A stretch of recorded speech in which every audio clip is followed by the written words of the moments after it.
So as we know, Brice Sensabaugh and Taylor Hendricks have been relegated to the G League as of the start of this regular season for the Utah Jazz. These two rookies were highly touted and expected to contribute in the long-term rebuild of the team. That being said, with the team's rough start, many fans are calling for them to go ahead and play now. But the question is, are they ready?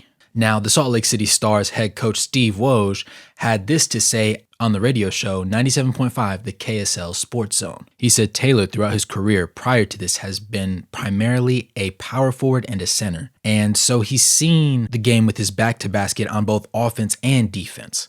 And then he went on to say he has to evolve to be kind of a 3-and-D type guy. Now, effectively, this simply means that Taylor Hendricks may be ready to play in the league, but he's not ready to play the way they want him to, which kind of sheds a little bit of light on what we were hoping to see on him early on in the season. Now, if you think about Taylor Hendricks being able to be more of a 3-and-D type guy that has the athleticism to finish lobs at the rim, it gets a little bit more tantalizing to have him eventually on the court, and you're willing to entertain the possibility of him sitting out for the sake of development while being on the G League team. Now, overall, to start out the G League stint that he's had, it's been averaging 13.8 points to go along with 4.2 rebounds and 2 blocks a game while shooting 42% from the field and a respectable 35% from three. Ideally, my understanding is that he would like this 3-point percentage to jump up to closer to the 37 to 38% range and also see his overall game facing the basket improve, which in turn would mean that his overall field goal percentage, which currently sits at 42%, would end up getting closer to 46 or 47 at the very least,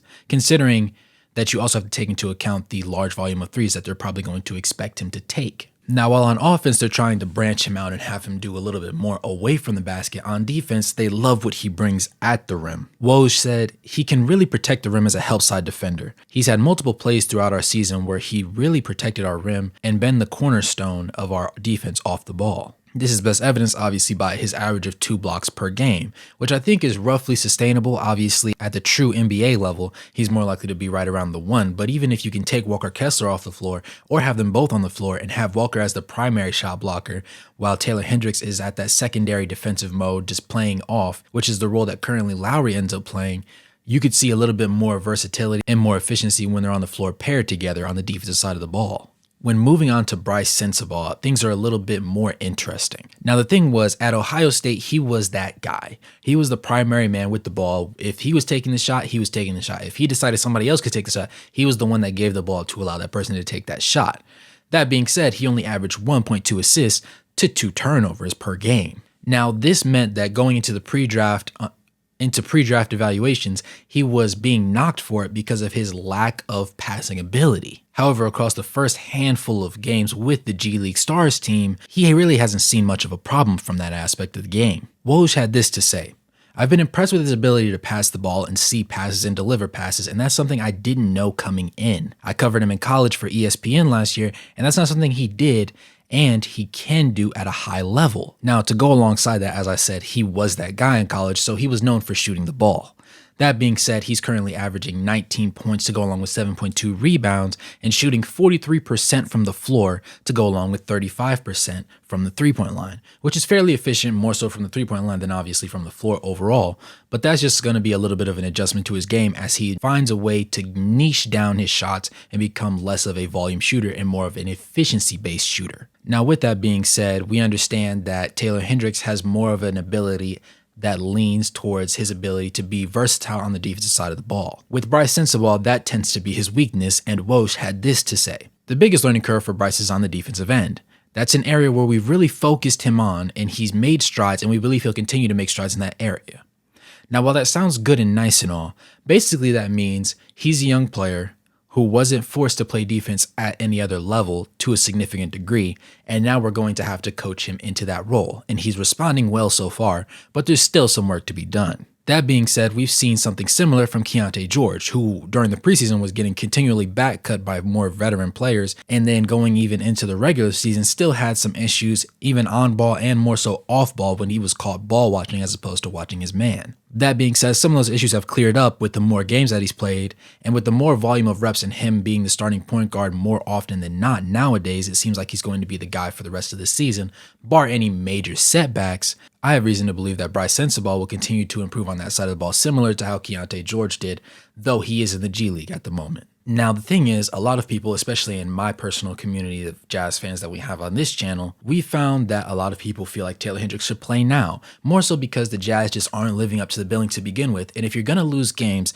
at least let it be a productive loss where somebody learns something, somebody gets better, somebody recognizes their flaws, and things can be done in practice or post game to adjust, or in film study to even better adjust how they react in those situations. Now, we already know that Taylor Hendricks didn't end up making the starting lineup or the overall rotation of the team after the team camp and ended up getting relegated to the G League. That being said, he's also struggling to a certain extent to be the best player on the floor. Remember, the Utah Jazz didn't just draft him, they drafted him above Keontae George, who's currently playing and starting for the team. Taylor Hendricks was drafted 9th overall, so there's a high level of expectation for him considering what pick they spent on him in the draft. Now, they know he's athletic, they know he's a solid player, but the 13.8 points, 4.6 rebounds, 1.2 assists, and 2 blocks just aren't enough for him in that 26.5 minutes by some analysts' eye test. Now, they say that even though he's doing okay overall shooting, it's still being subpar considering what they spent on him, because he's shooting 41.8% from the field, 35.7% from 3,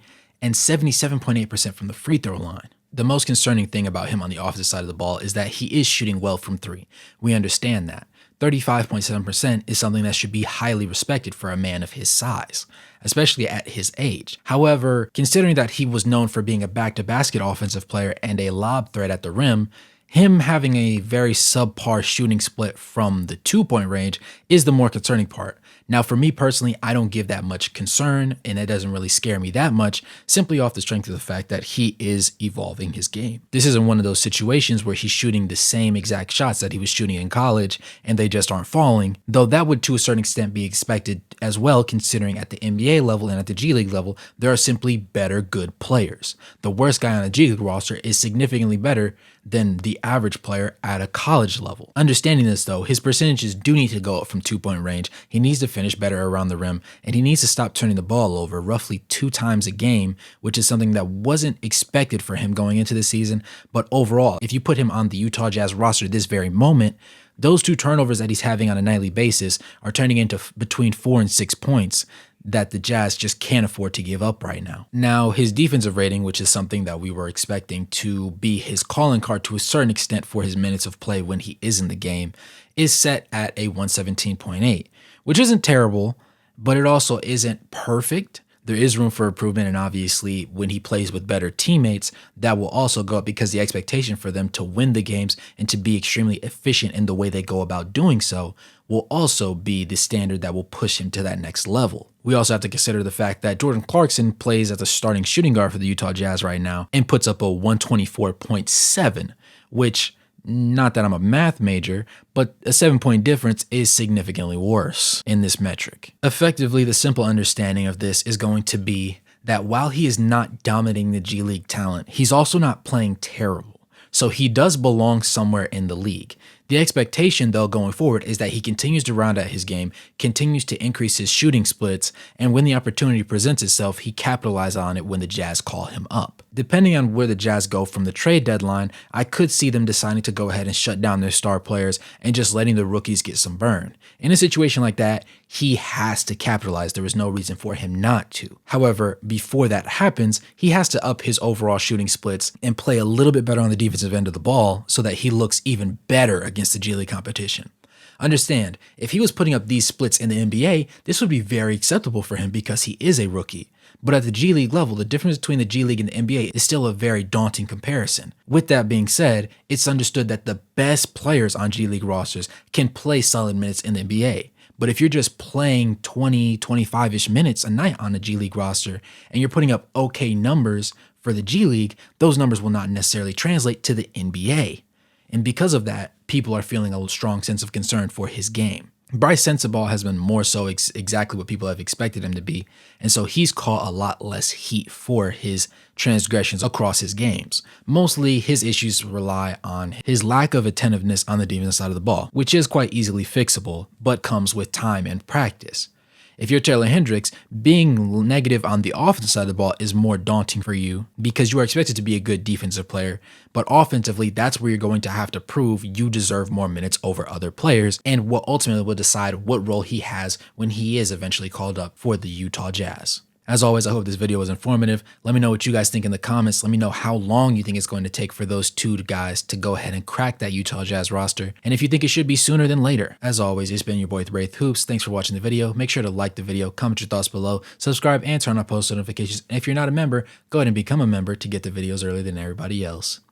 With that being said, good morning, good evening, good night, no matter where you're on the globe watching. Thanks for tuning in. I'll catch you guys in the next one. Peace.